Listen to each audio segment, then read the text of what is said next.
احمدہ وصلی علی رسولہ الکریم اما بعد اعوذ باللہ من الشیطان الرجیم بسم اللہ الرحمن الرحیم وَسَيُجَنَّبُهَا الْأَتْقَى الَّذِي يُؤْتِي مَالَهُ يَتَزَكَّى وَمَا لِأَحَدٍ عِندَهُ مِن نِّعْمَةٍ تُجْزَى إِلَّا ابْتِغَاءَ وَجْهِ رَبِّهِ الْأَعْلَى وَلَسَوْفَ يَرْضَى صدق اللہ مولانا العظیم وبلغنا رسولہ النبی الکریم الامین ونحن على ذلك من الشاہدین والشاکرین والحمد للہ رب العالمین۔ آج 22 جمادی الاخر اور 5 فروری ہے۔ آج کا دن حضرت سیدنا صدیق اکبر رضی اللہ تعالی عنہ کا دن ہے۔ آپ کی فضیلت اور آپ کی شان کو بیان کر کے انشاءاللہ العزیز اپنی بھی مغفرت کرانے کی آج کوشش کرتے ہیں۔ حضرت سیدنا صدیق اکبر رضی اللہ تعالی عنہ یعنی کہ سب سے بڑے سچے، سب سے بڑے صدیق اکبر رضی اللہ تعالی عنہ، آپ رضی اللہ تعالی عنہ کی شان قرآن پاک میں جا بجا اللہ رب العالمین نے بیان فرمائی ہے۔ بہت سی آیات مبارکہ آپ کے شان نزول میں، یعنی آیات مبارکہ کا شان نزول آپ پر صادق آتا ہے، آپ کی وجہ سے آیات مبارکہ نازل ہوئی۔ آپ کے متعلق آیات مبارکہ میں اللہ رب العالمین نے ذکر فرمایا۔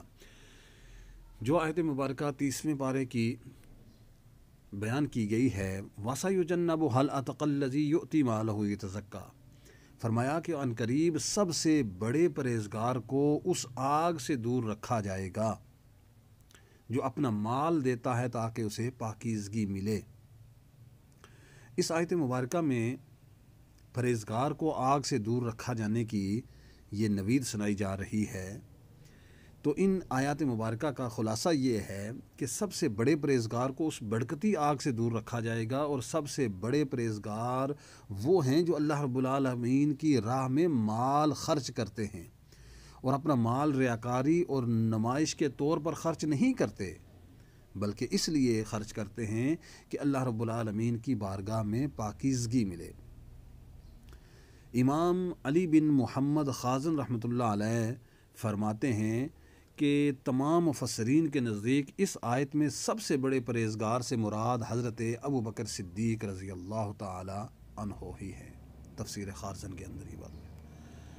اس سے حضرت سیدنا ابو بکر صدیق رضی اللہ تعالیٰ عنہ کے فضائل معلوم ہوتے ہیں کہ دنیا میں ان سے کوئی بھی گناہ سرزد نہیں ہوا، دنیا میں ان سے کوئی بھی گناہ جو ہے وہ سرزد نہیں ہوگا، انہیں جہنم سے بہت دور رکھا جائے گا، جہنم سے دور رکھے جانے میں ان کے لیے جنتی ہونے کی بشارت ہے۔ سید المرسلین صلی اللہ علیہ وسلم کی امت میں سب سے بڑے متقی اور پرہیزگار حضرت ابو بکر صدیق رضی اللہ تعالیٰ عنہ ہیں۔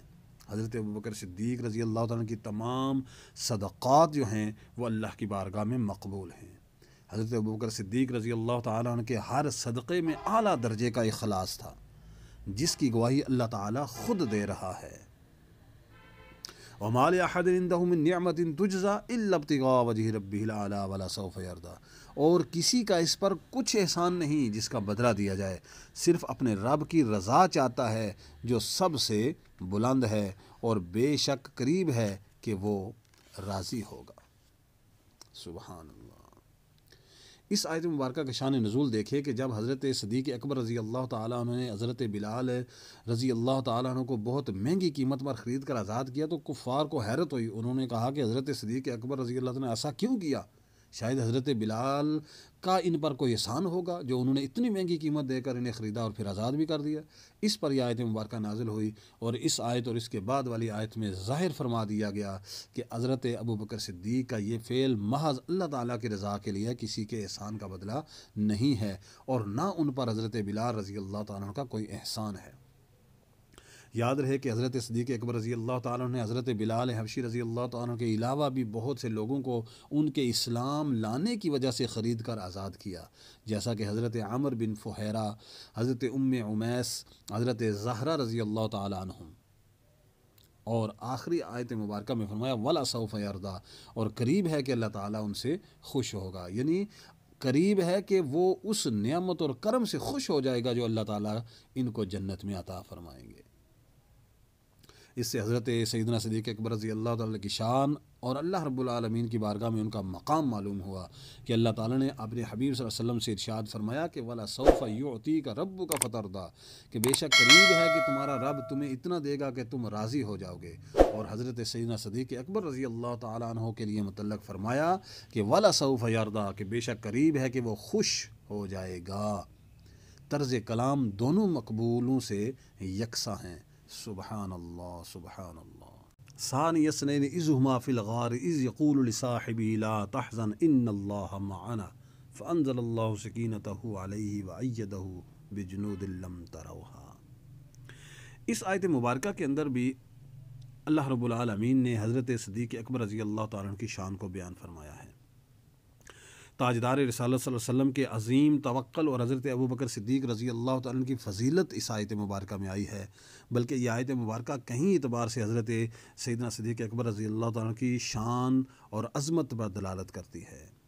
تاجدار رسالت صلی اللہ علیہ وسلم غار ثور میں اس لیے تشریف لے گئے کہ انہیں کفار کی طرف سے قتل کا اندیشہ تھا، لیکن اگر رسول انور صلی اللہ علیہ وسلم کو حضرت سیدنا ابوبکر صدیق کے سچے پکے اور صدیق مومن ہونے کا یقین نہ ہوتا تو آپ صلی اللہ علیہ وسلم کسی طور پر بھی انہیں اپنے ساتھ ہم رقابی کا شرف عطا نہ فرماتے، کیونکہ اس طرح جو اندیشہ کفار سے تھا وہ حضرت صدیق اکبر سے بھی تو ہو سکتا تھا۔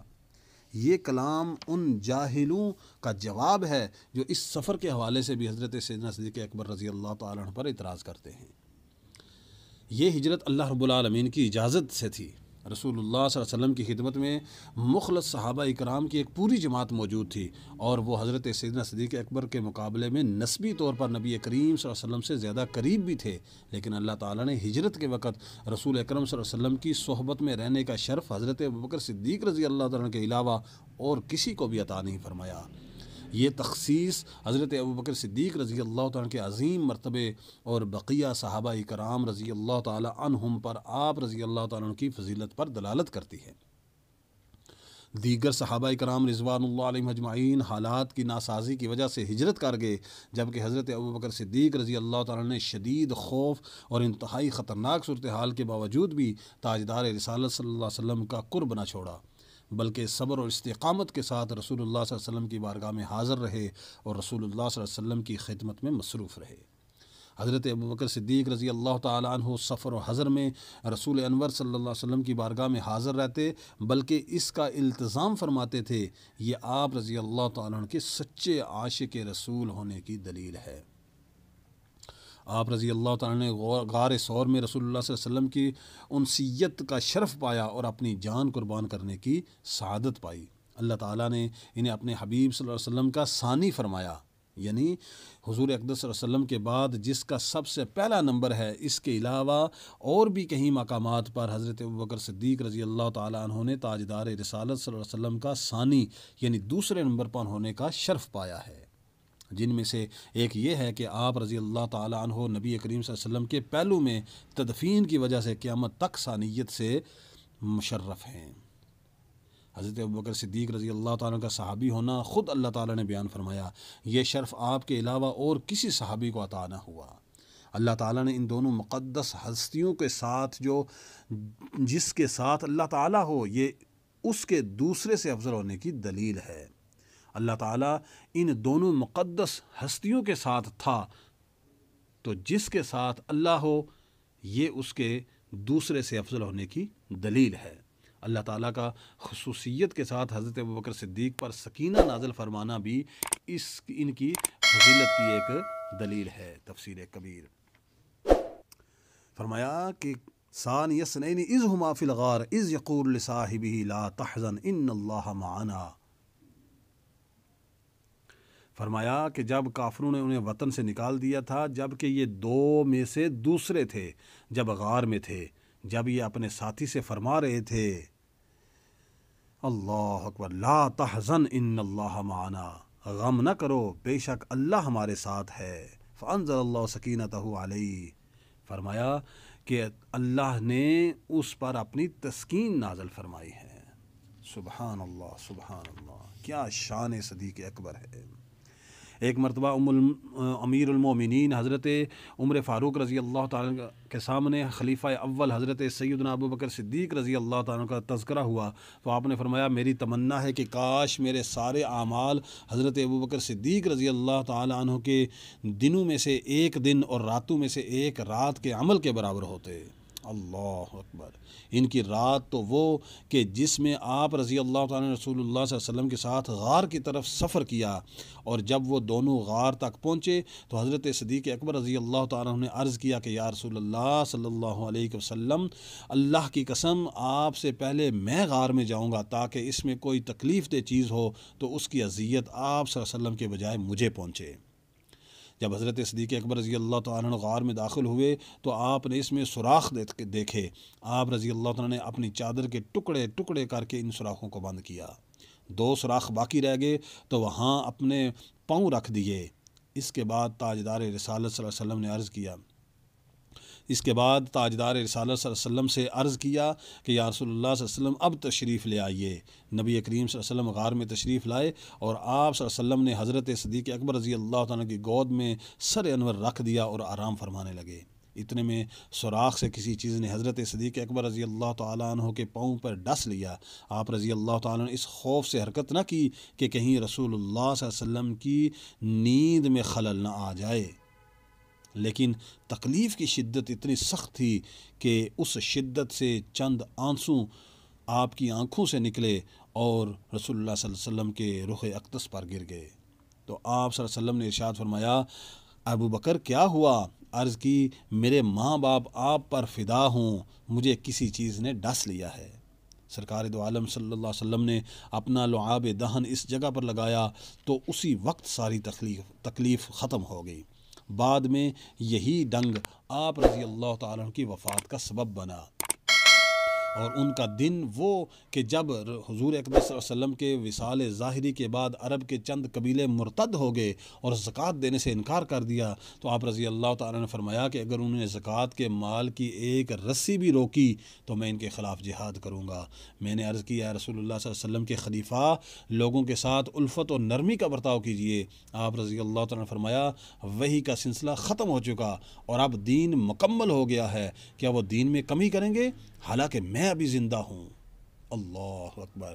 کیا خوب اعلیٰ حضرت نے فرمایا ہے، صدیق بلکہ غار میں جان اس پہ دے چکے اور حفظ جان تو جان فروز غرر کی ہے۔ سبحان اللہ، سبحان اللہ۔ اس آیت مبارکہ میں فرمایا وَأَيَّدْنَاهُ بِجُنُودٍ لَّمْ تَرَوْهَا، ان لشکروں کے ساتھ ان کی مدد فرمائی جو تم نے نہ دیکھے۔ آیت مبارکہ کے اس حصے کی تفسیر یہ ہے کہ اللہ تعالیٰ نے فرشتے نازل فرما کر اپنے حبیب صلی اللہ علیہ وسلم کی مدد فرمائی کہ فرشتوں نے کفار کے چہروں اور نگاہوں کو تاجدار رسالت صلی اللہ علیہ وسلم کی طرف دیکھنے سے پھیر دیا تھا۔ دوسری تفسیر یہ ہے کہ اللہ تعالیٰ نے کفار کے دلوں میں رعب ڈال دیا یہاں تک کہ وہ واپس لوٹ گئے۔ تیسری تفسیر یہ بھی ہے کہ اللہ تعالیٰ نے اس آیت میں خبر دی کہ رسول اللہ صلی اللہ علیہ وسلم غار میں تھے اور شدید خوف کا عالم تھا، اس وقت اللہ تعالیٰ نے ان سے دشمنوں کو مکر پھیر کر ان کی مدد فرمائی اور میدان بدر میں فرشتوں کے ذریعے مدد فرمائی۔ تفسیر خارزن۔ اللہ رب العالمین کی بارگاہ میں دعا ہے اللہ تعالی حضرت سیدنا صدیق اکبر رضی اللہ تعالی عنہ کو جو عشق رسول اور عشق خدا حاصل ہوا ان کے چند قطرات کے چند حصے اللہ رب العالمین تمام امت مسلمہ کو بھی عطا فرمائیں اور حضور کی ناموس کے پیرا دار کھڑے ہو جائیں اور حضور کے ناموس رسالت اور ناموس ختم نبوت جس طرح حضرت سیدنا صدیق اکبر رضی اللہ تعالیٰ نے پیرا دیا اسی طرح آج مسلمانوں کو ختم نبوت اور حضور کی ناموس رسالت پر پہرا دینے کی توفیق عطا فرمائے۔ اللہ رب العالمین ہم سب کو دین کی سمجھ اور اس پر عمل کی توفیق عطا فرمائے۔ وآخر دعوانا الحمدللہ رب العالمین۔